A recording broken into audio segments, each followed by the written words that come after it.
Allô, Minsk, je suis bien à la direction de l'entreprise de BTP numéro 7 ? Oui. C'est le secrétaire du comité soviétique des anciens combattants, Alexei Mareev, à l'appareil. Quoi ? En personne ? Oui, en personne. J'appelle pour une certaine affaire. Dans votre société travaille bien Nadejda Iosifovna Lisaviets, n'est-ce pas ? Oui, elle y travaille. Elle est même constructeur émérite de la République. Le 26 juin, il faut qu'elle soit à Moscou. Aujourd'hui même, vous recevrez un télégramme pour son ordre de mission. Quel est le but de cette mission ? Une rencontre avec le général de Gaulle. En personne ? Oui, avec le président de la France. Le général l'invite à une rencontre à Moscou. Ce coup de fil de Moscou provoqua surprise et désarroi dans la société de BTP. Il était certes connu que Nadejda Lisaviets avait pris part à la lutte clandestine à Minsk, mais qu'elle fût officier de l'armée française et de plus ayant obtenu des distinctions étrangères, cela, eux le savaient. Pourquoi donc dans la biographie d'une simple Biélorusse y avait-il un épisode français ? Et pourquoi est-ce justement celle-ci que le président de Gaulle désirait rencontrer ?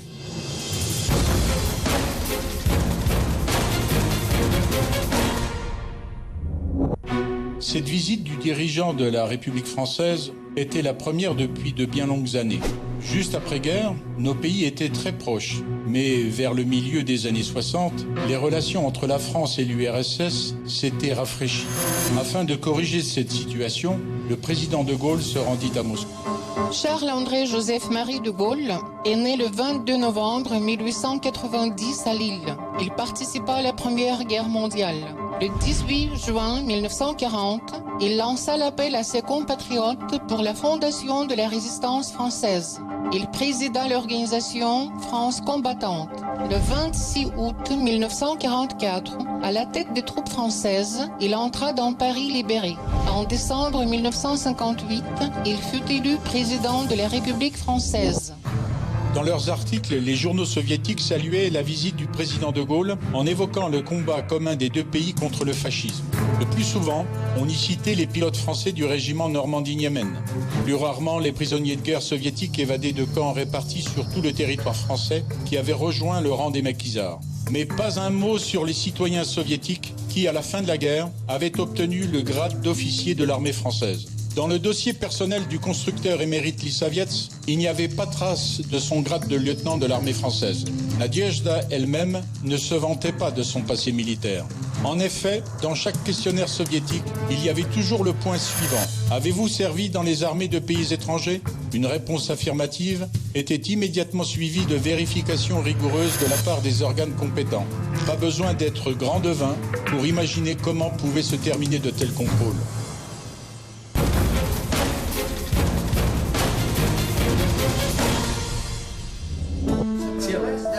René Barky est un ancien habitant de la petite ville de Thiel dans le nord-est de la France. Ses parents avaient participé à la résistance française. Après la guerre, sa famille déménagea depuis la Corse vers la métropole, en Lorraine, à Thiel. Un jour, à la mairie, René vit des photos de l'époque de la guerre. Il s'agissait de 2 jeunes filles russes, des prisonnières du camp d'Hérouville.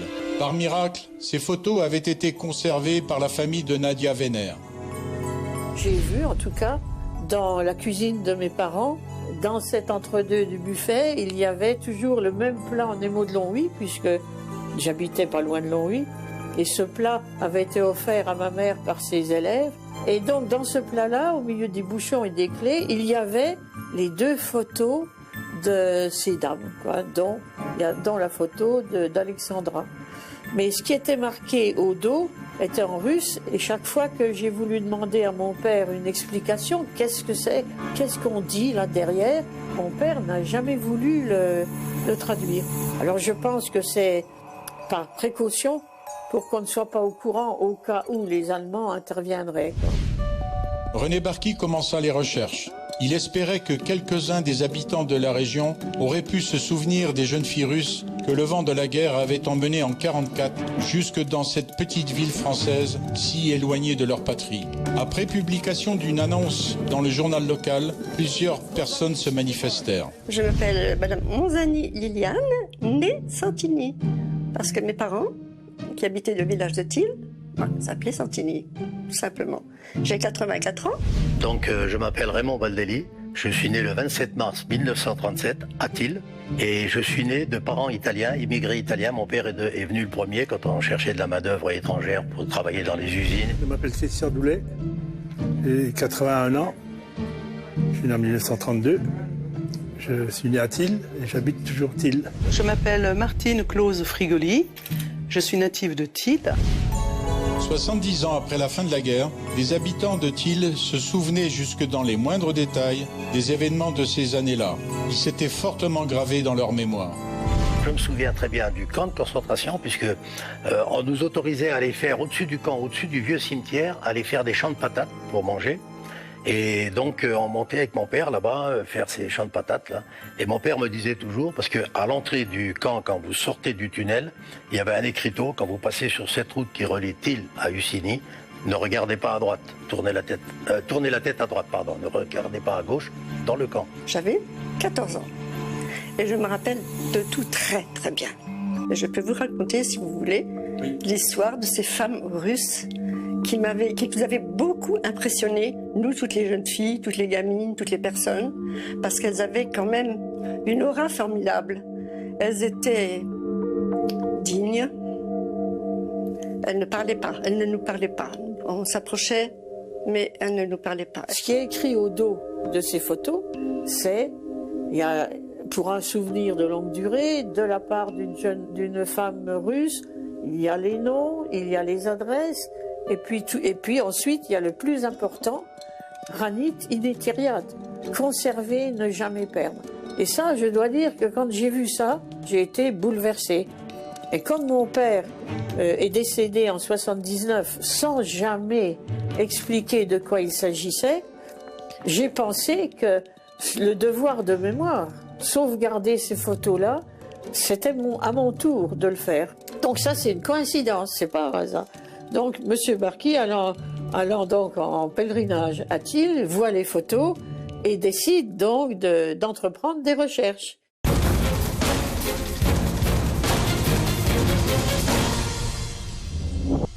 Rue de l'Orangerie à Minsk. Ici, aujourd'hui, il n'existe plus aucune maison, seulement un petit monument du souvenir avec des adresses. Des permanences secrètes de partisans et de clandestins étaient basées dans ces maisons de la rue de l'Orangerie. Janvier 1944, des soldats allemands firent irruption dans la maison du numéro 23.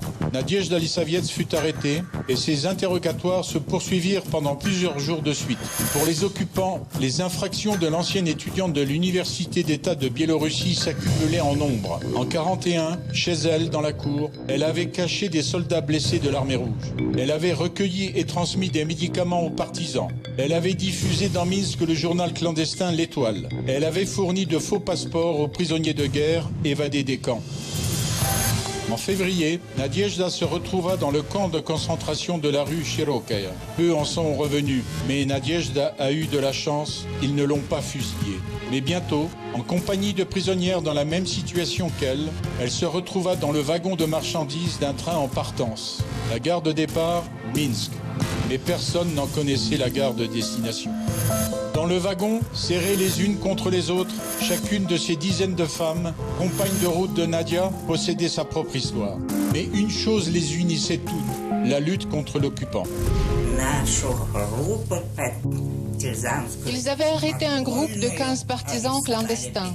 À 3 heures du matin, ils sont arrivés à la maison, ils ont fracassé la porte et ont fait irruption dans l'appartement. Ils pensaient y trouver quelque chose, mais ils n'y ont rien trouvé. Il n'y avait que mes 2 enfants et moi. Ils m'ont amené en prison et ont laissé les enfants seuls. Nous avons été détenus en prison pendant 4 mois et demi. Le train emmenait les jeunes filles de plus en plus loin de leur pays natal. Elles traversèrent la Pologne, l'Allemagne. Voilà plus d'une semaine qu'elles étaient en chemin. Les Allemands ne les avaient presque pas nourries. En Belgique, on s'est arrêté et à travers l'ouverture, vous savez, une toute petite comme ça, les cheminots nous ont jeté de petites baguettes de pain. Vous savez, il y a eu une telle bagarre, même des doigts furent mordus. Le train arriva enfin à destination. Là, une commission spéciale tria les femmes les plus solides. Elles durent encore faire un voyage de 200 km vers le camp d'Hérouville. Il s'agissait de travailler dans une mine pour extraire du minerai de fer. On vous fait un honneur, plaisantaient les Allemands. Jusqu'à l'arrivée des Russes, aucune femme n'était encore descendue dans les mines de Lorraine. Lorraine, région du nord-est de la France, capitale Metz. C'est la seule région française partageant 3 frontières avec d'autres États, la Belgique, le Luxembourg et l'Allemagne. La Lorraine est riche en ressources du sous-sol, en particulier le minerai de fer et le charbon. Notre région a vécu pendant une centaine d'années un essor lié à la présence de minerais de fer dans notre sous-sol. Pour exploiter ce minerai de fer, notre commune a reçu plusieurs vagues d'immigration. Donc une tout au début du siècle, avec beaucoup d'Italiens, de Polonais qui sont arrivés pour travailler dans les mines, puis dans les usines en Italie. Moi-même, je suis une fille d'immigrés italiens, puisque mon père est venu dans les années 50 pour travailler dans les usines en Lorraine. 2 petites villes de Lorraine, Hérouville et Thiel, ont joué un rôle extraordinaire dans le destin de centaines de jeunes femmes de Russie, d'Ukraine, de Biélorussie. Des dizaines d'années après la guerre, un ancien habitant de la région, René Barky, a tenté de redonner vie à leur nom. Avec son aide et celle des habitants de la petite ville de Thiel, nous avons réussi à comprendre ce qui s'était passé ici dans les années 44 et 45. Avec les femmes, on entendait parler, on voyait dans les colonnes descendre. Mais là, les femmes, elles descendaient surtout de la grande côte de chez Bodac, là, au bout du viaduc. Voilà, au bout du viaduc, elles venaient en train. Et là, on les voyait passer dans Thiel, effectivement. Depuis les baraques du camp d'Hérouville jusqu'à la mine de Thiel, où travaillaient les femmes soviétiques, il y avait presque 2 heures de route. On levait les prisonnières à 4 heures du matin. Après l'appel, on les chassait à l'extérieur pour avaler quelques gorgées d'ersatz de café en guise de petit déjeuner. En compagnie de gardes armés de mitraillettes, elles étaient conduites hors les portes du camp. Une colonne de 800 personnes, en rang par 3, se mettait alors en marche dans la forêt. Puis, on les fourrait toutes dans des wagons. 20 minutes plus tard, le train arrivait à Thiel. Elles y travaillaient à l'extraction du minerai pendant 12 heures d'affilée. Elles revenaient au camp à minuit. Et alors seulement, on donnait le signal de fin de la journée. Pour à nouveau, à 4 heures du matin, entendre les jurons du surveillant.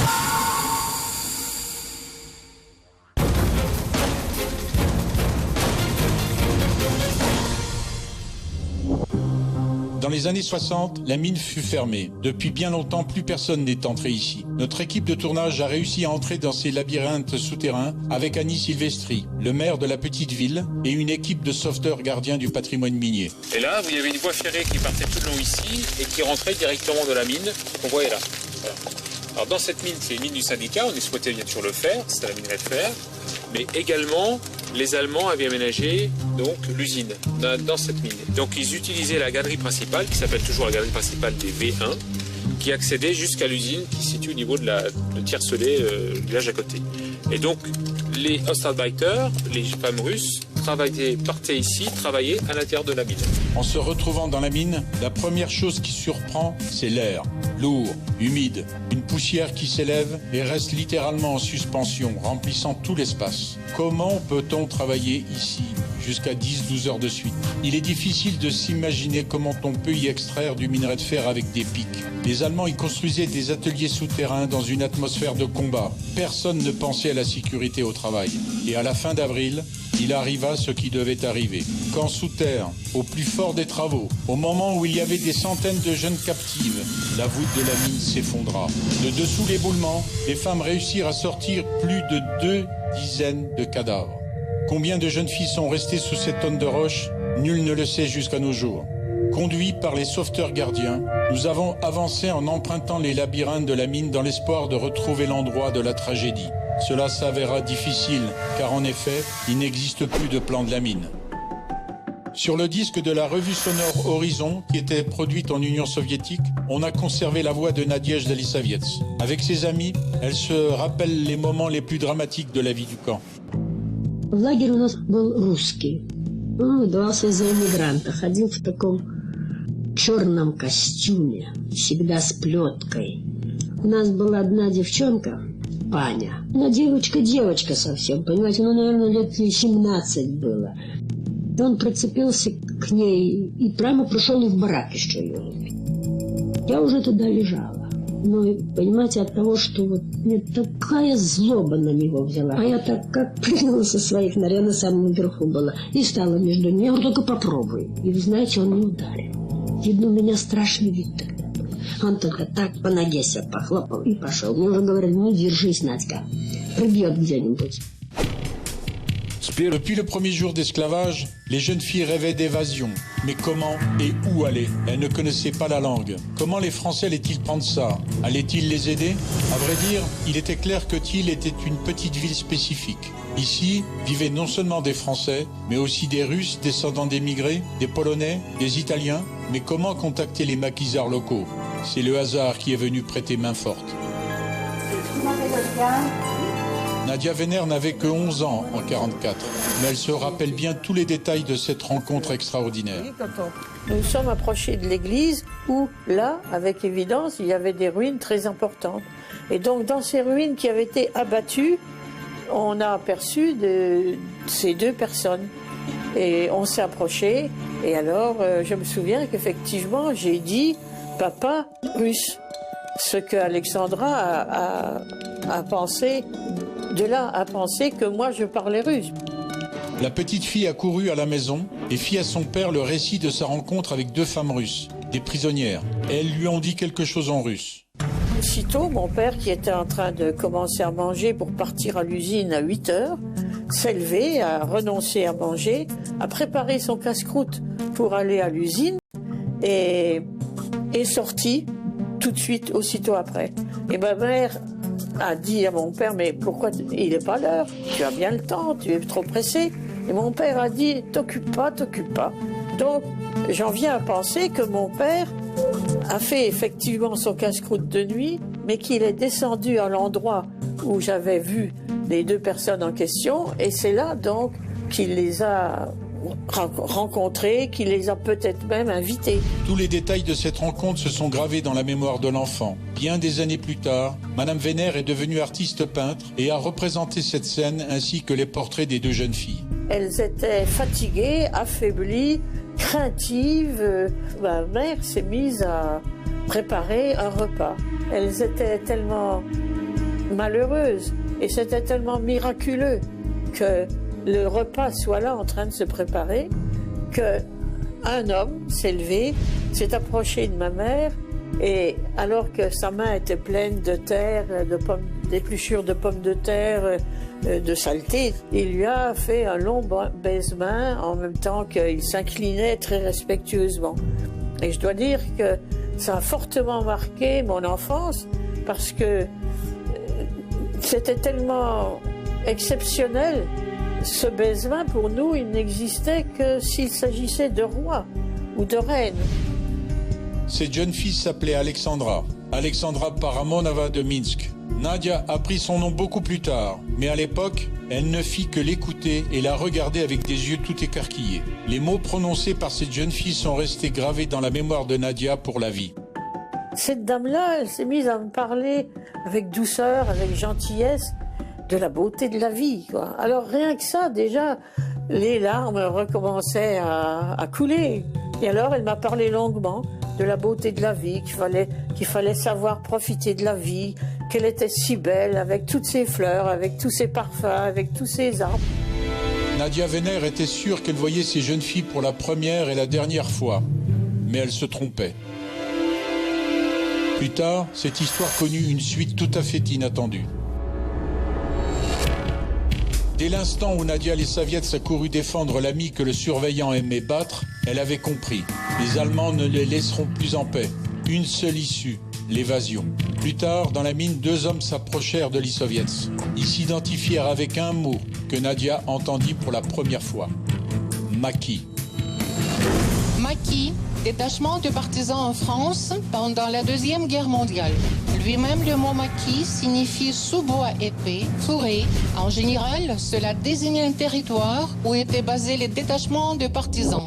Nadejda Lissavets reçut une première consigne des militants clandestins français. Choisir des amies courageuses et sûres qui pourraient devenir combattantes dans les détachements de partisans. Tante Katia, Rosalia Fridzon, Larissa Somchitskaya, Lelia Kabanovskaya, Anya Mikhailova, Nina Karyakina, toutes celles avec lesquelles le destin les avait liées dans le camp de Minsk et dans le wagon. On pouvait compter sur elles. Les jours passant, le régime de travail dans la mine devenait de plus en plus rigide. On était en 1944. Les fascistes reculaient. Déjà, ils cherchaient à élargir la production militaire et misaient beaucoup sur l'arme de représailles. À Thiel, ils décidèrent de transformer la mine en usine souterraine de production de fusées V1. Le jour même de l'éboulement, Nadejda reçut une note. On lui communiqua que tout était prêt pour l'évasion. On fixa la date au 8 mai. Mais une semaine avant l'évasion, nos jeunes filles se distinguèrent. Elles décidèrent de célébrer à leur façon le jour de la solidarité des travailleurs. Все время пели интернационалы. И кто что вспоминал? Только вышли из ворот лагеря, выбросили флаг, а немцы бежали, хотели отобрать. Но тут его сразу вниз опустили и по рукам подавали дальше. Et puis un jour, je me trouvais dans la cour de Grandement chez mes parents. J'étais avec ma petite sœur et on entend de loin, de très loin, une espèce de chant. Et on s'est dit, qu'est-ce qui se passe? Une gamine un peu curieuse. Et puis ce chant se rapprochait. Alors là, on n'a plus bougé parce qu'on s'est dit, mais il se passe quelque chose. Ce train défilait lentement. Tous les bras des femmes étaient aux portières avec un chiffon rouge. Et elles chantaient l'Internationale. Je me souviens que le 1er mai, donc le 1er mai 1944, elles sont toutes descendues, les filles, avec une écharpe rouge, un bonnet rouge ou un mouchoir rouge. C'est pas une manifestation, elles sont descendues travailler. Les Allemands ne pardonnèrent pas aux jeunes filles la manifestation du 1er mai. Cependant, ils ne les fusillèrent pas. Les meneuses furent tondues à zéro et jetées au cachot. Les Allemands étaient devenus fébriles. Ils affectèrent aux travaux même les prisonniers du camp de concentration qui se trouvait à Thiel. Il y avait rassemblé là des Juifs de Hongrie. Habituellement, ils les supprimaient tout simplement et brûlaient leurs corps. En mai 1944, ils les mirent eux aussi au travail dans la mine. Le 8 mai, le jour de l'évasion. Ils se faufilèrent par petits groupes de 4-5 personnes, non seulement les femmes, mais aussi 10 Italiens, 10 Serbes, quelques Polonais. Mon père, à l'époque, avait entre 18 et 20 ans et il faisait partie donc de la résistance et il allait au camp d'Hérouville où il y avait des femmes russes internées qui travaillaient donc à la mine de Thiel. Et mon père allait avec son vélo le soir les chercher au camp pour les aider à s'évader. Il prenait tous les soirs une personne, il l'emmenait jusqu'à Bréant. Et là, un autre résistant les prenait en charge pour les emmener dans les forêts du côté de Nancy, dans les forêts du côté de la Meuse. Et mon père était principalement du côté de Nancy.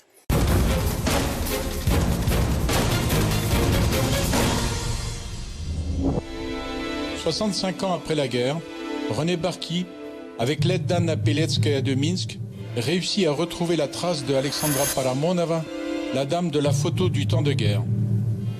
Elle vit à Novotcherkassk. C'était en 2012. Aussitôt, René se mit en route. Paramonova avait déjà 98 ans. Comment vous êtes-vous évadé? Dans quelles conditions? Nous avons été accueillis par 8 personnes, François et Pierre. Et ils nous ont dit, nous marcherons pieds nus à la queue leu en file indienne. Nous avons traversé un village où il y avait des Allemands. Il y avait aussi des gendarmes français qui nous ont aidés à nous en éloigner. Nous sommes arrivés dans la forêt. Nous avions des ampoules aux pieds. Là déjà, des communistes nous attendaient. À l'état-major, nos jeunes filles furent accueillies par un Français de grande taille, le commandant Jacques. Il se mit aussitôt à vouloir les calmer. Toutes les femmes resteront jusqu'à la fin de la guerre hébergées dans des familles chez des habitants de la région. Nous voulons combattre. Donnez-nous des armes, objecta Lissavets. Mais nous ne voulons pas que les femmes combattent, répondit Jacques. La guerre est une affaire d'hommes. Chez nous, dans notre patrie, tout le monde fait la guerre, objecta Nadejda catégoriquement. Jacques se mit à réfléchir. Nous n'avons pas d'armes pour vous. Nous en récupérerons nous-mêmes, déclara les Soviets avec assurance. Jacques céda. Il définit un territoire pour le détachement féminin. Les jeunes filles élirent leur commandant, Nadezhda Lisavets, à l'unanimité. L'adjointe du commandant, tante Katia, Rosalia Fritzon. Le détachement fut nommé Rodina, la patrie. Le camp était situé à 2 km de là, dans le maquis. Le soir, Jacques apparut au camp de base de Rodina. Et de nouveau, il tenta de dissuader les femmes de combattre, en vain. Alors, il leur laissa sa carabine, la première arme du nouveau détachement de la résistance française.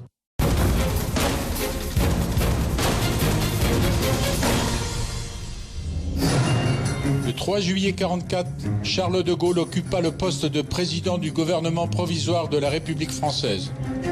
Pendant ce temps, les émissaires du camarade Jacques arrivèrent au détachement de Nadezhda Lisavets. « Nadia, ton Minsk natal a été libéré !»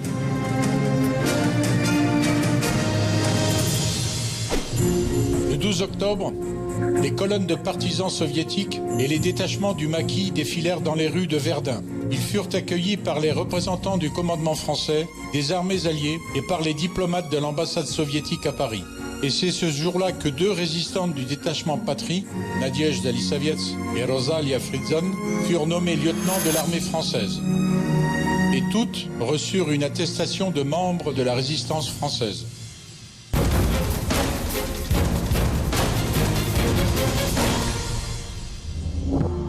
Par la suite, le rideau de fer est tombé entre nos 2 pays. Les anciens compagnons de lutte contre le fascisme devinrent des adversaires idéologiques.